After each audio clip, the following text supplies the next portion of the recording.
The wheat fields of Verdon 7 stretched endlessly under twin suns, golden stalks swaying in the afternoon breeze. Lily Chen sat cross-legged between the rows, her small hands weaving together grass stems while humming an old earth song her grandmother taught her. Beside her, a compact, muscular creature dug furiously at the soil, sending dirt flying in all directions. "Trouble, stop that," Lily said without looking up. The honey badger ignored her completely, continuing his excavation with single-minded determination. She smiled. He always ignored her. High above, something blotted out the sunlight. Lily squinted upward, shielding her eyes. The massive ship descended slowly, far larger than any human vessel she had ever seen. Its hull gleamed with strange symbols, and lights pulsed along its surface in patterns that made her eyes hurt if she stared too long. Trouble stopped digging. His head lifted, nose twitching. A low growl rumbled from his throat. "It's okay, boy," Lily whispered, though her heart began beating faster. She had heard stories about aliens. Her father said most were friendly. Most. The ship landed in the empty field beyond their farm. Dust billowed outward in great clouds. Lily stood brushing dirt from her overalls. Trouble pressed against her leg, no longer growling but watchful. Alert. A ramp extended from the ship's belly. Figures emerged, walking down in a precise formation. Lily counted 7 of them. They stood taller than any human, with elongated limbs and skin that shimmered between blue and purple. Their heads were oval-shaped, dominated by large eyes that reflected the sunlight like mirrors. The one in front wore elaborate robes covered in geometric patterns. He raised one four-fingered hand, and a device on his wrist projected a hologram into the air. Words appeared, translating themselves into English. "Primitive inhabitants of this world. I am Ambassador Frel of the Collective. Your planet now falls under our jurisdiction. You will submit to our authority. Resistance is illogical and will be met with appropriate measures." Lily tilted her head. "What does jurisdiction mean?" The ambassador looked down at her, his mirror-like eyes narrowing. "A child. Where are the adults of your settlement?" "Working," Lily said. "Dad's fixing the irrigation system. Mom's in town getting supplies. Everyone's busy. It's harvest season." One of the other aliens, wearing what looked like armor, stepped forward. He spoke in a series of clicks and whistles. The translator converted his words. "Commander Roth suggests we begin cataloging the local fauna. This creature appears domesticated." The commander pointed at Trouble. The honey badger's lip curled back, revealing sharp teeth. Frel waved dismissively. "Irrelevant. The fauna of primitive worlds holds no interest. We have schedules to maintain." "You should be nice to Trouble," Lily said quietly. "He doesn't like being called irrelevant." "The opinions of animals do not concern the collective," Frel replied. He tapped his wrist device. "We shall establish a command post at your central settlement. You will inform your parents and neighbors that cooperation ensures survival. Defiance ensures pacification." "Pacification?" Lily frowned. "That means making peace, right?" "But you're threatening people." "That's the opposite of peace." For the first time, Frel's expression shifted. Something that might have been annoyance crossed his features. "Human child, you understand nothing of galactic politics. Your species is new, unproven, weak. You settled on a Class 7 hostile world with minimal technology. Your population numbers barely reach 4,000. You have no warships, no planetary defense grid, no standing military. You are, by all measures, insignificant." Trouble took 3 steps forward, positioning himself between Lily and the aliens. His hackles rose, making him look twice his normal size. The growl returned, deeper this time. Commander Roth aimed a scanning device at the honey badger. He studied the readings, his head tilting in confusion. "Ambassador, this creature's physiology is unusual. Extremely dense muscle structure, reinforced skeletal system, skin thickness that rivals combat armor, and its neural patterns suggest complete absence of fear response." "Impossible," Frel said. "All species experience fear. It is a fundamental survival mechanism." "Not honey badgers," Lily said proudly. "They're the bravest animals on Earth. They fight lions and cobras and don't care about anything. My dad says they've got no quit in them." Roth continued scanning. The readings confirmed the child's statement. "This organism shows no elevated stress hormones despite our presence. In fact, its aggression indicators are increasing." "A malfunction in your equipment," Frel decided. No creature this small could pose any threat to collective personnel. As if accepting a challenge, Trouble lunged forward. He moved faster than Lily had ever seen, a blur of fur and teeth. His jaws clamped onto the scanning device in Roth's hand. Metal crunched. Sparks flew. The commander jerked backward, but Trouble held on, shaking his head violently until the device tore free. The honey badger landed with the scanner between his teeth. He bit down harder. The device exploded in a shower of components and flickering lights. Trouble spat out the pieces and hissed at the aliens. Every collective member took a step backward. Trouble, no. Lily ran forward, scooping up the honey badger. He squirmed in her arms but didn't fight her grip. I'm so sorry. He gets protective sometimes. Frel's skin had shifted to a darker purple. That creature destroyed military-grade equipment. He thought you were threatening me, Lily explained. You were pointing things at him and talking about pacification. He's just a honey badger. He doesn't understand you're important aliens. Commander Roth's hand moved to a weapon at his side. Ambassador, I recommend immediate neutralization of the hostile organism. No. Lily held Trouble tighter. You can't hurt him. He's my friend. Your attachment is noted and dismissed, Frel said coldly. The creature has demonstrated aggression toward collective forces. Protocol demands its removal. In the distance, a siren began wailing from the colony's central hub. Someone had seen the alien ship land. Within minutes, people would come running. Lily's father would be among them. She looked down at Trouble, then back at the aliens. My dad's not going to like this. Your parental unit's preferences are irrelevant, Frel stated. Surrender the animal, child. This is your final warning. Trouble's growl intensified, vibrating through Lily's chest. She felt his muscles tensing, coiling like springs. He wasn't scared. He had never been scared of anything in his entire life. And right now, looking at the 7 armed aliens surrounding them, Lily realized she wasn't scared either.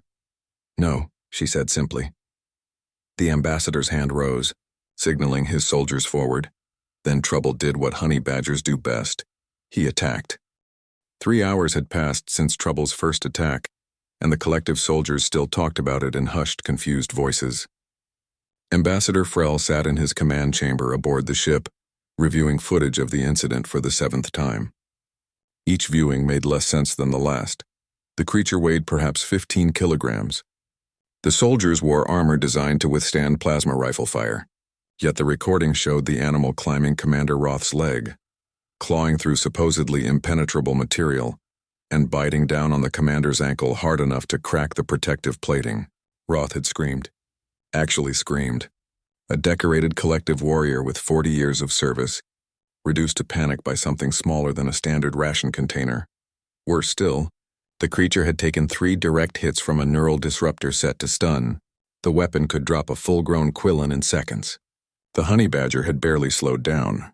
It had continued its assault, forcing all 7 collective members to retreat up their own boarding ramp while a human child shouted apologies from below. Frel's secondary assistant, a young Quillen named Pym, entered the chamber carrying a data pad. His skin showed pale green patches, a sign of stress in their species. Ambassador, the Xenobiology team has completed their analysis of the creature, Pym said, and they recommend we leave this planet immediately. Frel's eyes widened. Explain. Pym activated the datapad's holographic display. An image of the honey badger rotated slowly in the air. The creature is called a honey badger, native to Earth. Genetic analysis shows it has been enhanced for survival on hostile worlds, but the base template is naturally one of the most aggressive organisms in Earth's biosphere. It possesses reinforced skeletal structure, skin that resists punctures and bites, powerful jaw muscles capable of crushing bone, and claws designed for digging through hard soil. I can see all of that from the footage, Frel snapped. What makes it so dangerous that our xenobiologists fear it? The psychological profile, sir. Pym's skin went paler. The creature has no fear response whatsoever. None. Our scans show that the part of its brain that should process danger and trigger retreat simply doesn't function in the expected manner. It assesses every threat as something to be attacked rather than avoided. Furthermore, it has remarkable pain tolerance. The neural disruptor strikes that should have incapacitated it were registered by its nervous system but effectively ignored. Frel stood, pacing across the chamber. Outside the viewport, he could see the human colony's buildings. Small, primitive, harmless in appearance. One aberrant creature does not make a species dangerous. That's the concerning part, Ambassador. Pym pulled up additional files. Humans have domesticated dozens of predator species. They keep them in their homes, as companions. This data shows they live with creatures called dogs, descended from pack hunters called wolves. They keep cats, which are obligate carnivores with retractable claws and hunting instincts so strong they kill for entertainment. Some humans keep reptiles that could easily harm them. Others keep birds with beaks capable of breaking fingers. Why would any species deliberately coexist with danger? Pym shook his head. The xenobiologists believe it indicates something fundamental about human psychology. They don't see these predators as threats. They see them as friends, family even. The child holding the honey badger showed genuine affection for it, and the creature, despite its aggression toward us, remained gentle with her. A communication alert interrupted them. Commander Roth appeared in holographic form, his leg wrapped in medical bandaging. Ambassador, the human delegation has arrived to negotiate. They are requesting immediate audience. How many? 37. They are armed with primitive projectile weapons, kinetic firearms that propel metal fragments at high velocity. Our shields can deflect them, but sir, they also brought animals. Many animals. Frel felt a cold sensation in his midsection. What kind of animals? 17 dogs of various sizes, 4 cats. Something they call a goose, which already attempted to attack Soldier Nim when he got too close to the landing perimeter. And sir, the child is with them. She still has the honey badger. In the collective's 300 years of expansion, Frel had encountered 67 different species. He had negotiated with warrior races, hive minds, and beings of pure energy. Never once had he felt uncertain during first contact protocols. Until now. Bring them to the negotiation pavilion, he ordered. And Roth, tell all soldiers to maintain distance from the animals. Already done, sir. After what happened to my leg, no one needs that order twice. 20 minutes later, Frel faced the human delegation across a hastily assembled meeting area. The humans had refused to enter the ship, so the collective had been forced to set up equipment outside. The ambassador studied the group carefully. The man in front appeared to be the child's father. He had the same dark hair and determined expression. He held an old-style rifle across his chest, not aiming it but making its presence clear. Beside him stood a woman with gray hair and calm eyes who held a walking stick. The others ranged in age from teenagers to elderly, all armed, all watching the collective with expressions that Frel found difficult to interpret. The honey badger sat at Lily's feet. Grooming itself as if surrounded by heavily armed aliens was completely normal. Several dogs lay nearby, panting in the heat. The cats prowled the perimeter. The goose stood near the elderly woman, occasionally honking at nothing in particular. I am Daniel Chen, the man said. We received your message about submission and pacification. We're here to discuss why that won't be happening. Frel activated his translator. Mr. Chen, you must understand your position. The collective has 6,000 member worlds. We have technology beyond your comprehension. Your entire planet could be neutralized within hours. Cooperation is your only logical choice. Logic, Daniel repeated. You people keep using that word. Let me tell you something about humans, Ambassador. We're not very logical. We settled this planet because it was rated too dangerous for colonization by 3 other species who surveyed it first. We came anyway. We've been here 8 years and we're thriving.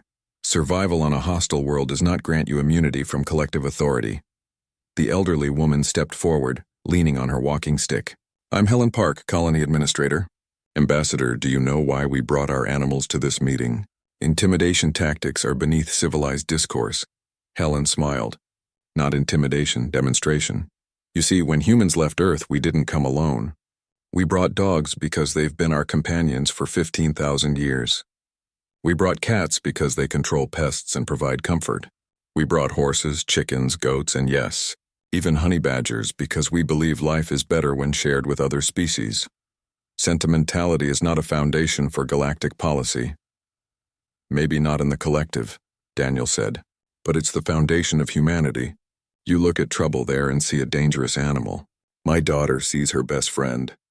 That difference in perspective is why you're going to leave our planet and not come back. Frel felt his patience eroding. You have no authority to make such demands. At that moment, trouble stood up. The honey badger walked forward, crossing the invisible line between human and collective space. Every alien soldier tensed.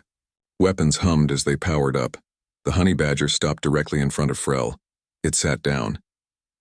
looked up at him with dark, intelligent eyes, and yawned, showing every one of its sharp teeth. Then it turned around, walked back to Lily, and resumed grooming itself. "You see?" Helen said softly. "He's not afraid of you. None of our animals are.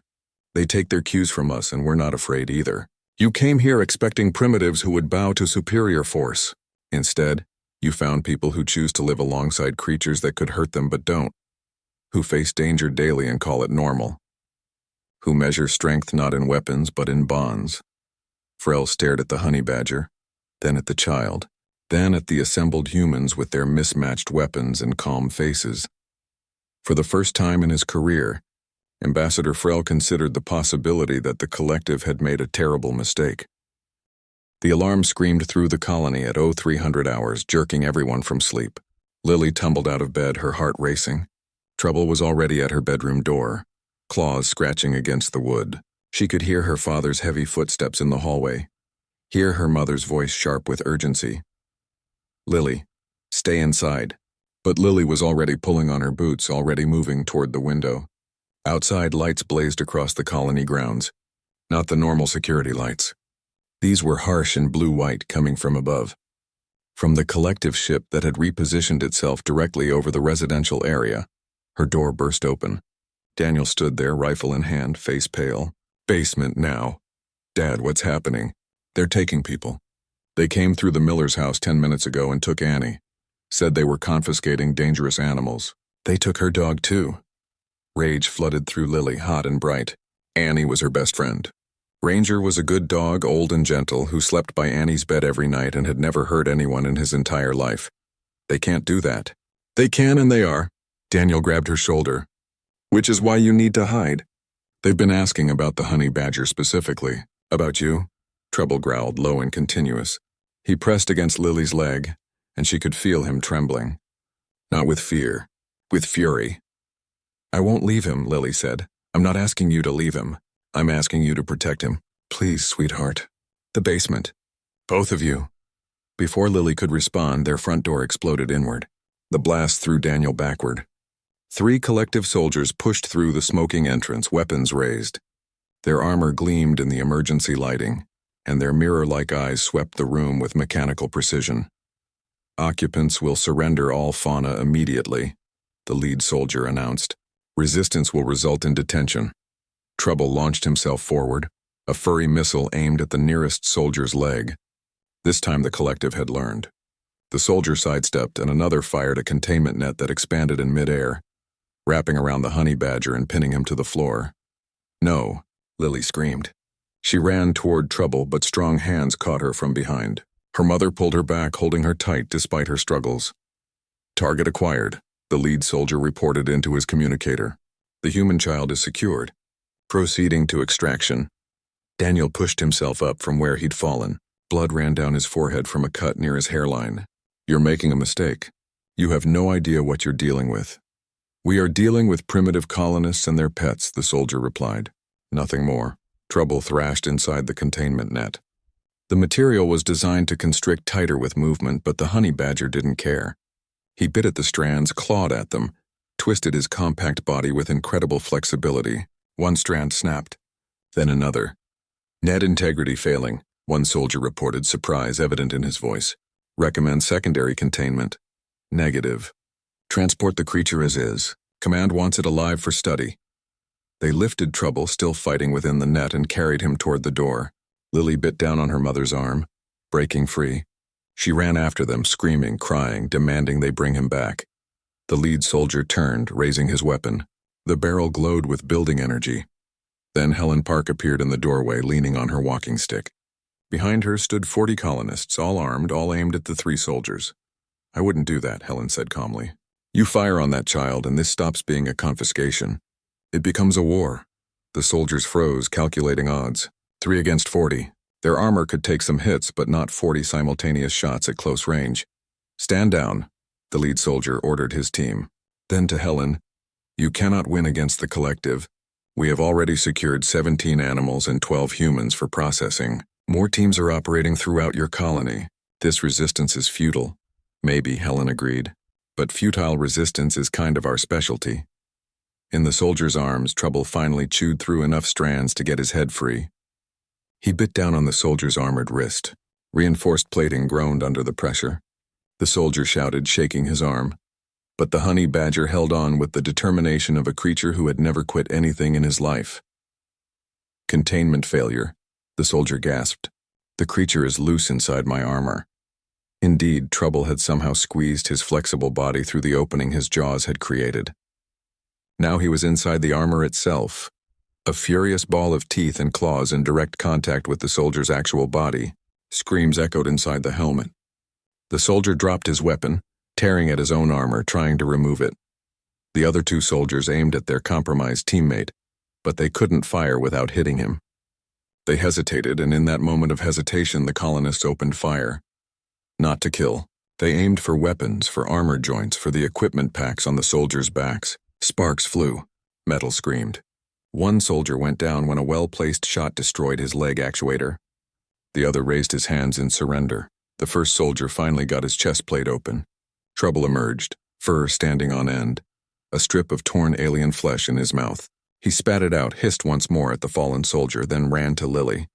She scooped him up, holding him close. He was warm and solid and safe. Now, Helen said to the surrendered soldier, you're going to contact your ship and tell them to return every person and animal you've taken. If you don't, we'll march up that boarding ramp and take them back ourselves. You cannot assault a collective vessel. It violates 12 interstellar laws. So does stealing people's pets in the middle of the night, Daniel said, pressing a cloth to his bleeding forehead. Guess we're all criminals now. The soldier's communicator crackled. Commander Roth's voice came through, tight with stress. Ground Team 7, report status. Helen plucked the communicator from the soldier's armor. Commander, this is Administrator Park. Your ground team has surrendered. We're holding them hostage until you return our people and animals. You have 10 minutes. Silence on the other end. Then you are in violation of collective law. Add it to the list, Helen replied. 9 minutes, 30 seconds. Lily held Trouble close, feeling his rapid heartbeat against her chest. Around her, the colonists maintained their aim, their faces hard with determination. These were farmers and mechanics, teachers and medical staff. None of them were soldiers, but every one of them had chosen to live on a world that tried to kill them daily. Every one of them had faced down storms that could strip flesh from bone, predators that made earth lions look tame, and crop failures that meant starvation. Compared to all that, armed aliens were just another problem to solve. Commander Roth's voice returned. Stand by. 8 minutes later, a transport pod descended from the collective ship. The ramp lowered, and people stumbled out, many crying, all shaken. Dogs barked and ran to their families. Cats yowled in confusion. Annie Miller emerged last, clutching Ranger, her face streaked with tears. Lily, she called out, and Lily ran to her. Still holding Trouble, they hugged, children and animals together, while around them adults maintained vigilant watch on the collective vessel hovering above. This wasn't over. Lily knew that. The aliens wouldn't give up this easily. But for now they had won. For now, everyone was safe. Trouble climbed onto Lily's shoulder, surveyed the scene, and made a satisfied huffing sound. The honey badger was home. News traveled fast in the galaxy, especially bad news, especially humiliating news. And the story of how a collective military operation had been defeated by farmers and their pets was spreading like wildfire across every communication network, every data hub, every diplomatic channel in known space. Ambassador Frel watched the reports pile up on his console, each one worse than the last. The Quillen High Command demanded explanations. The Council of Allied Species requested clarification. 17 member worlds had filed formal complaints about the operation's handling. 3 had threatened to withdraw from the collective entirely. But worse than all the official communications were the unofficial ones. The jokes, the memes, the songs. Someone had created an animated short showing a tiny creature defeating an army. It had been viewed 4 billion times in the last 6 hours. There was a song called Honey Badger Blues that climbed to number 1 on the Galactic Top 100. Merchandise was already being manufactured. Plush toys of the creature, shirts with slogans like Honey Badger doesn't care about your fleet. The creature itself had become a galactic phenomenon. And not just the creature. The child, too. Lily Chen, age 8, who had stood up to trained soldiers and refused to abandon her companion. Images of her holding the honey badger circulated everywhere, becoming a symbol of something the collective couldn't quite define. Resistance? Bravery? Foolishness? Commander Roth entered Frel's chamber without waiting for permission, limping on his injured leg. His skin showed dark purple bruising along his neck where the honey badger had bitten through his armor seal. Ambassador, we need to talk about the humans. I am aware of the situation, Frel said tiredly. I don't think you are. Sir, I've been analyzing every interaction we've had with them, every scan, every report, and I've reached a conclusion that terrifies me. Nothing about this backwater colony should terrify a decorated commander. Roth activated his datapad. 3 days ago, I would have agreed with you. But look at these readings. He pulled up biological scans of various colonists. These people settled a Class 7 hostile world. Do you know what that classification means? It means atmospheric composition that's barely breathable. It means temperature swings of 40 degrees in a single day. It means local predators that kill for territory, not just food. It means plant life that's toxic to most, carbon-based organisms. I know the classification system. Then you know that only 4 species in collective history have successfully colonized Class 7 worlds, and all of them required extensive genetic modification to survive. The humans didn't modify themselves. They modified their crops, their buildings, their approach.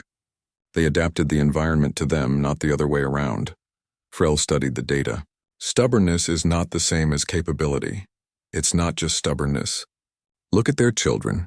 This girl, Lily, she shows no signs of malnutrition despite the challenging food sources, no respiratory issues despite the atmosphere. Her bone density is actually increasing from the higher gravity. The humans aren't just surviving here, they're thriving, getting stronger. One colony does not represent an entire species, that's my point, sir. This isn't their first colony. I accessed the human database, the public one they maintain for diplomatic purposes. They have 63 colony worlds. Every single one of them is rated Class 5 or higher in hostility. They deliberately choose the hardest planets to settle, and on every single one they bring their animals. Roth pulled up more images. Dogs on ice worlds, cats on desert planets, horses running through alien grasslands, and honey badgers, dozens of them on various frontier worlds. They're using the animals as psychological support and practical assistance, Roth continued. The dogs protect livestock and children. The cats control vermin. The horses provide transportation. And the honey badgers, sir, they use the honey badgers to test for dangerous wildlife. If a honey badger won't go somewhere, the humans know it's too dangerous even for them. Using predators as measuring sticks for safety. The logic is absurd, is it? The honey badger we encountered has survived 3 venomous snake bites, 2 attacks by local apex predators, and falling into a mining shaft. It came out of every situation alive. The humans found it as an infant, orphaned, and they raised it, fed it, cared for it, and it bonded to them, specifically to that child. Frel remembered the scene in the negotiation pavilion, the way the creature had sat at the child's feet, completely relaxed despite being surrounded by armed aliens, the way it had walked up to him unafraid, assessing him the way a predator assesses prey. What is your recommendation, Commander? Withdrawal. Immediately. We inform the High Command that this species is too unpredictable for standard integration protocols. The Council will never accept that. We've never withdrawn from a first contact scenario. Then we'll be the first. Roth's skin showed pale green stress markers. Sir, I've been in combat for 4 decades. I've faced down warrior species that bred specifically for violence. I've negotiated with hive minds that could overwhelm our defenses through sheer numbers. I've never been afraid. But these humans with their pets and their farms and their children who don't know enough to be scared, they terrify me. A communication alert interrupted them. Pym appeared in holographic form, his expression panicked. Ambassador, we have a situation. The human child and her creature have infiltrated the ship. Impossible. Our security protocols are apparently ineffective against 8-year-olds and honey badgers, sir. She entered through the waste disposal system. We only detected her because she triggered a motion sensor in the main corridor. She's heading toward the detention level where we're holding the confiscated animals. Frel felt something cold settle in his chest. Seal that section. Use every security measure we have. We're trying, sir. But the honey badger is destroying the security panels. It seems to understand that the panels control the doors. It's targeting them specifically. On Pym's display, footage showed Lily running through corridors, trouble racing ahead of her. The honey badger reached a door, examined the control panel, and began ripping it apart with methodical efficiency. Sparks flew. The door slid open. They proceeded to the next one. "They're learning our technology," Roth whispered. In real time. How many animals are in detention? Frel asked. 17. 12 dogs, 4 cats, and the goose. The goose? Before Pym could answer, a new alarm blared through the ship. The detention level door had been breached.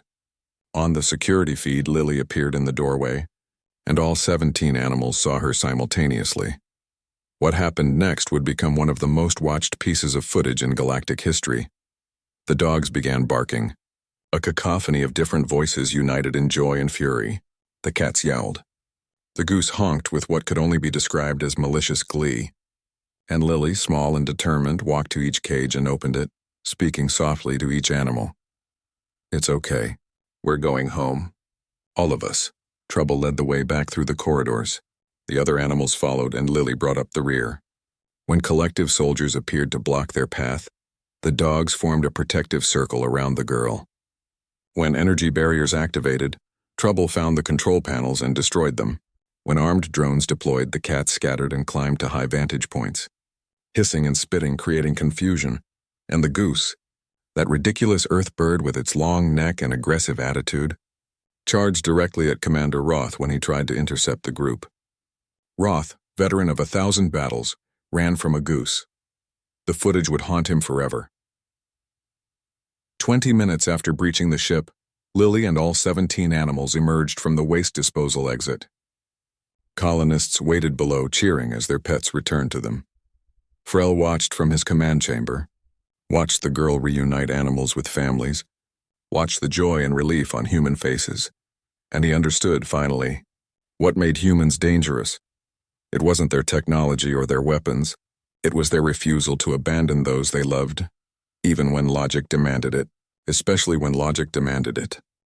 The Galactic Council chamber had stood for 3,000 years, hosting representatives from hundreds of species, witnessing countless debates and decisions. Never in all that time had its galleries been so crowded. Beings from every corner of known space had come to watch the human question be decided. Ambassador Frel stood at the defendant's podium, his skin showing stress colors he couldn't hide. Across from him, the Council of Judges sat in their elevated seats. 12 species represented, 12 sets of eyes watching him with expressions ranging from curiosity to contempt. High Judge Arana, a crystalline being whose voice resonated like wind chimes, spoke first. "Ambassador Frel of the Quillen people, you stand before this council to answer for the failed integration of the human colony on Verdon 7. Present your defense." Frel activated his data display. Images appeared in the air above him, carefully selected to show the humans in the worst possible light. Primitive buildings, simple technology, unarmed civilians. Honored judges, the humans of Verdon 7 represent a species in early spacefaring development. My mission was to bring them peacefully into the collective, as we have done with hundreds of worlds before. The failure occurred not because of any deficiency in collective protocols, but because the humans proved unreasonably attached to dangerous fauna. Dangerous fauna, Judge Arana repeated. You refer to the domesticated animals? Domesticated is a generous term, Your Honor. These creatures are predators. Specifically, an organism called a honey badger demonstrated extreme aggression toward collective personnel. In the gallery, someone laughed. The sound spread quickly, becoming a wave of amusement that echoed through the chamber. Frel's skin flushed darker purple. "Order!" Judge Arana commanded, though Frel could swear he detected amusement in her chiming voice. "Ambassador, we have reviewed the incident reports. We have also reviewed the, shall we say, extensive media coverage of these events. The Council is particularly interested in understanding how a single child and her companion animal managed to infiltrate a collective military vessel. The child exploited a weakness in our waste disposal system, a weakness that has existed in collective ship design for 2 centuries, interrupted Judge Krell. A heavily armored being whose species valued military precision above all else, a weakness that apparently no enemy combatant ever discovered, but an 8-year-old human child identified within hours. Is that your defense, Ambassador? That our ships are vulnerable to children? I know, Your Honor. The child had assistance from the creature. The honey badger demonstrated unusual problem-solving abilities. More laughter from the gallery. Someone shouted, "The honey badger doesn't care about your shields." Judge Orana allowed the laughter to continue for a moment before calling for order again. "Ambassador Frel, this council is less concerned with your tactical failures and more interested in your assessment of the human species. Are they a threat to collective security?" Frel hesitated. Everything he said now would be recorded, analyzed, taught in diplomatic academies for generations. His career, his reputation, everything depended on this answer. "No, Your Honor, they are not a threat in the conventional sense. They possess no weapons capable of challenging our fleets. Their technology lags centuries behind ours. Their population numbers are insignificant on a galactic scale. And yet they are the most dangerous species I have ever encountered." Silence fell across the chamber. Every eye focused on Frel. "Explain," Judge Orana commanded. Frel took a breath. "The humans do not operate according to rational self-interest. They make decisions based on emotional attachments that override survival instincts. They bond with predatory animals and consider these bonds more important than their own safety. They settle hostile worlds not because they must, but because they want to. They face overwhelming odds and refuse to surrender, not because they believe they can win, but because surrendering would mean abandoning their principles." He pulled up new images. Lily holding trouble, colonists standing armed against collective soldiers, the honey badger destroying security systems to free other animals. They are dangerous because they cannot be predicted, cannot be intimidated, cannot be bargained with when their emotions are engaged. The child Lily Chen walked into our ship knowing she might die. The honey badger attacked trained soldiers despite being outnumbered and outgunned. The colonists fired on our forces to protect animals, risking war with the entire collective over pets. "You consider emotional attachment a threat?" Judge Krell asked. "I consider unpredictability a threat. Every other species we have encountered operates within understandable parameters. They value survival, resources, territory. They make logical choices based on cost-benefit analysis. The humans don't. They choose loyalty over logic, courage over calculation, love over law." Judge Orana's crystalline form shifted, refracting light in new patterns. "Ambassador, you speak as if these qualities are weaknesses. In conventional terms, they are. A species that values emotion over reason should be easy to manipulate, easy to control, but the humans demonstrate that these supposed weaknesses become strengths. When combined with intelligence and determination, they are irrational enough to try impossible things and competent enough to succeed at them. So your recommendation?" Frel straightened. "The collective should offer the humans full membership immediately. Not in 200 years, not after the standard probationary period. Now, because if we make them enemies, we will regret it." Murmurs swept through the gallery. Several collective representatives stood, objecting loudly. This wasn't how integration worked. There were protocols, standards, requirements. Judge Orana let the chaos continue for several minutes before calling for order. "The council will adjourn to consider this recommendation." As Frel left the podium, he saw a familiar figure in the gallery. Helen Park, the colony administrator, sitting beside Daniel Chen and several other human representatives. And beside them, looking small and out of place in the massive chamber, was Lily. Trouble sat on her lap, calm and watchful. The honey badger's dark eyes met Frel's across the distance. The ambassador looked away first. 3 hours later, the council reconvened. Judge Orana's voice rang through the chamber. "After careful deliberation, this council has reached a decision.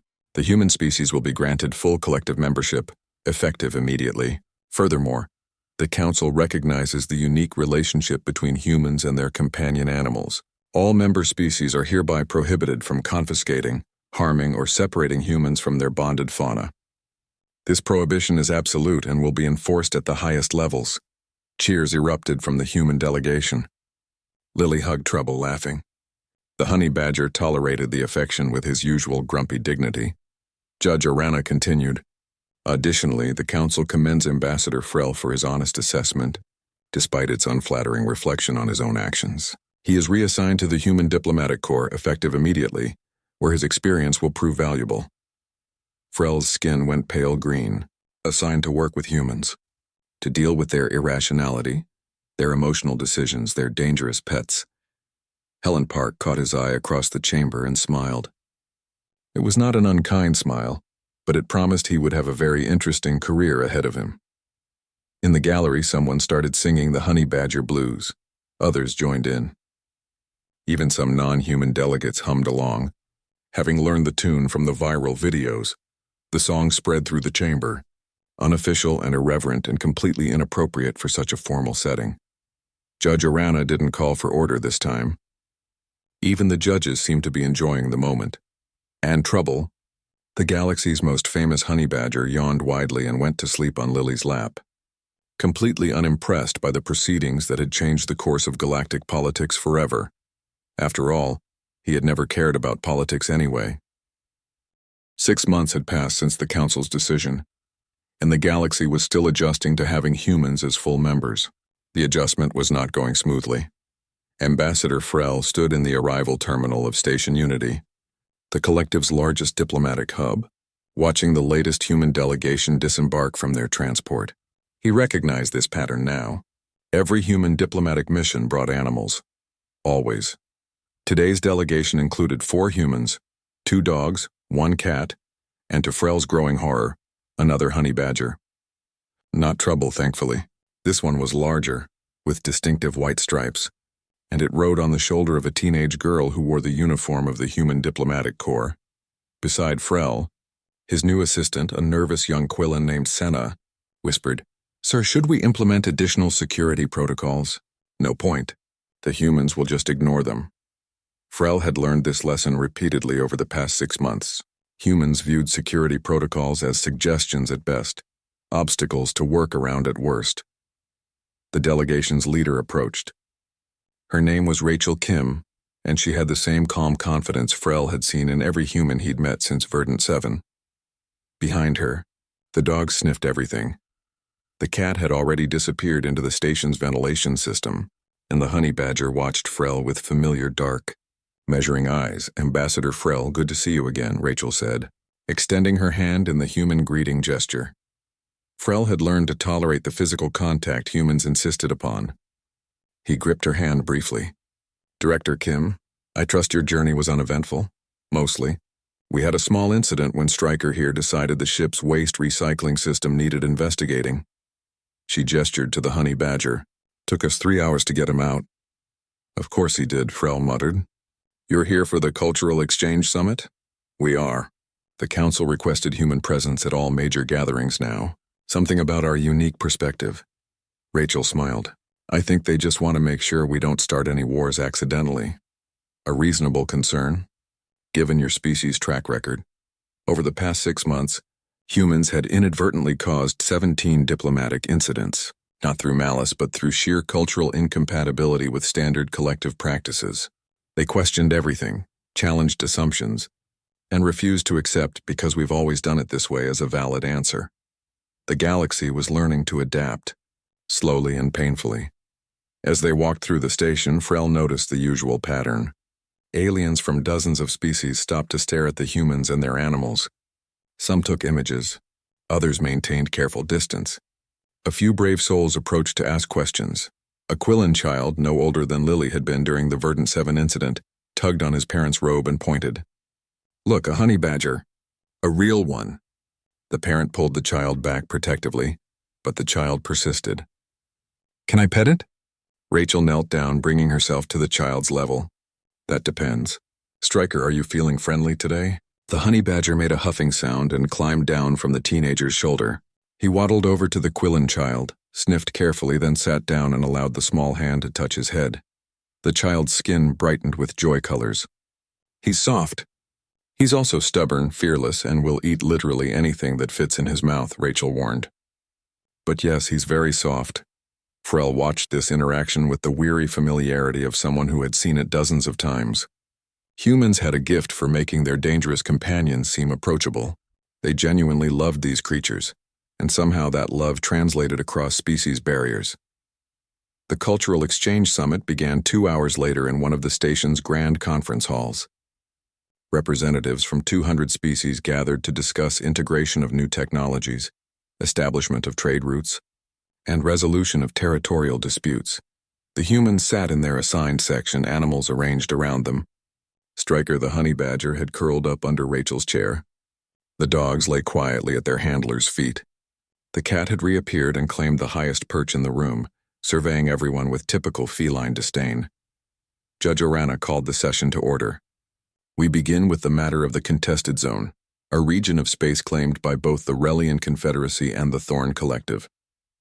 Both parties have submitted their cases. Judge Krell will review the relevant treaties.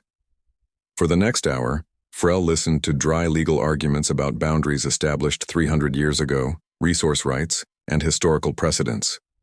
It was the kind of bureaucratic discussion that had characterized collective politics for millennia. Then Rachel Kim raised her hand. The human delegation recognizes a question, Judge Orana said, with what Frell could swear was anticipation in her chiming voice. Yes, Your Honor. I'm looking at the maps of this contested zone, and I notice something interesting. There's a habitable planet right in the middle of it. Planet designated RTC-447, but nobody's talking about it.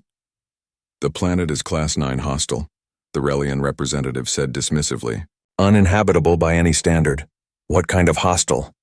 Rachel asked. Extreme temperature variations, toxic atmosphere requiring constant filtration, seismic instability causing regular earthquakes, native fauna so basically like Australia? One of the other human delegates interrupted. Several humans laughed. The rest of the chamber looked confused. I'm sorry, what?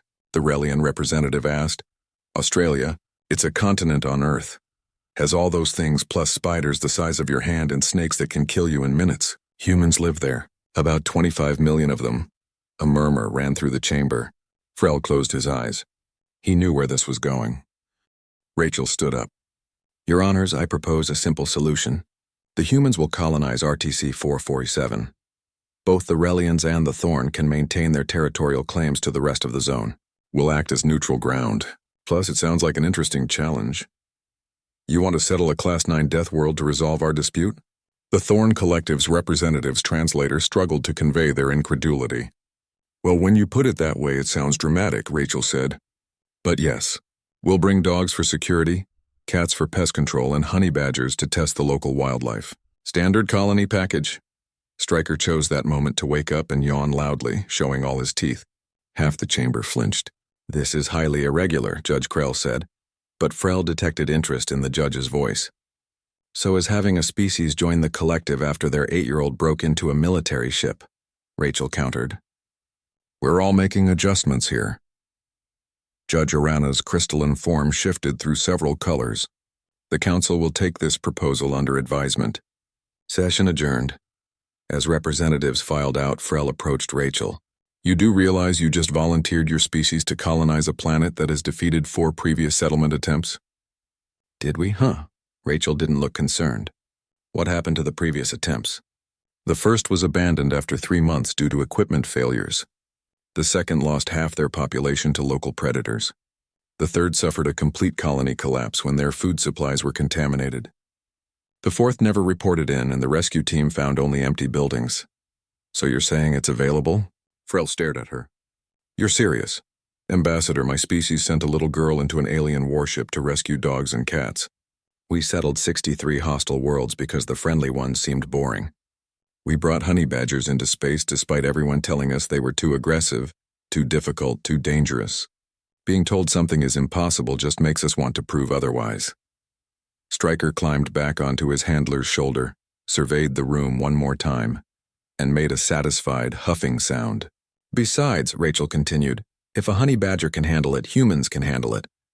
That's kind of our measuring stick now. 2 months later, the first human colony ship landed on RTC-447. They named it New Perth, after another Australian city known for its harsh climate and stubborn inhabitants. The colonists brought the usual supplies: prefab buildings, agricultural equipment, water purification systems. They also brought 68 dogs, 32 cats, and 12 honey badgers. Within a year, New Perth had a population of 5,000. Within 2 years, they were exporting unique agricultural products grown nowhere else in the galaxy. Within 3 years, they had opened a tourist resort for species who wanted to experience a mild death world safely. The honey badgers, as always, didn't care about any of this.